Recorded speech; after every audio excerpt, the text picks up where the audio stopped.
तर दुसरीकडे बोईसरच्या केमिकल कारखान्यामध्ये भीषण वायू गळती झाली आहे। बोईसर एमआयडीसीतील भगेरिया केमिकल कारखान्यातील ही घटना आहे। वायू गळती झाल्यानं कामगारांना श्वसनाचा त्रास झाला। कंपनी परिसरामध्ये गॅसच्या धुराचे लोट हे पसरले होते। बोईसरच्या एमआयडीसी मधील भगेरिया केमिकल कारखान्यामध्ये ही भीषण वायू गळती झाली। या केमिकल कंपनीमध्ये वायू गळती झाल्यानं कामगारांना श्वसनाचा त्रास झाला होता।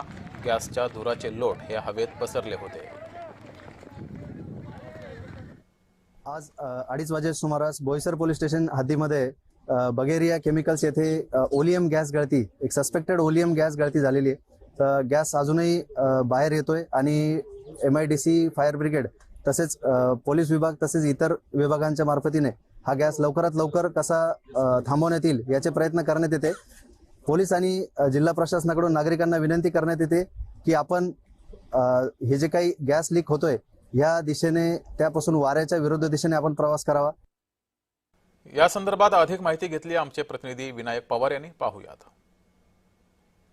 आता आपल्याशी बोलण्यासाठी यतीश देशमुख आहेत, त्यांच्याशी नेमकी जाणून घ्या की सर नेमकी हा काय प्रकार होता। बोईसर एमआयडीसी मध्ये स्थित बगेरिया केमिकल्स येथे आज 2 वाजेच्या सुमारास गॅस लिकेज झाला।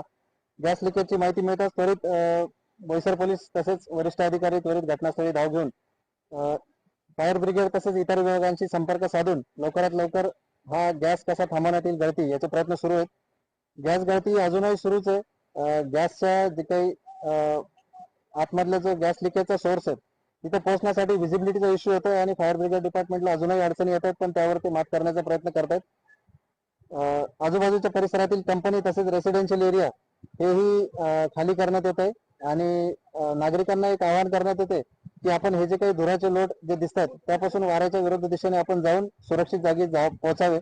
तसेच हे जात असताना आपण कुठल्याही परिस्थितीत घाई गडबड किंवा गर्दी करू नये, जेणेकरून अपघात आपल्याला टाळता येतील व पॅनिक न होता आपण सुरक्षित जागे जावे एवढंच मी आवाहन करतो। यामध्ये आता अग्निशमनची टीम आपण बोलवलेली आहे। अग्निशमनची टीम प्रयत्न करत आहे, फक्त व्हिजिबिलिटीमुळे अडचण येत आहे, तर लवकरच आपण याच्यामध्ये हे करू।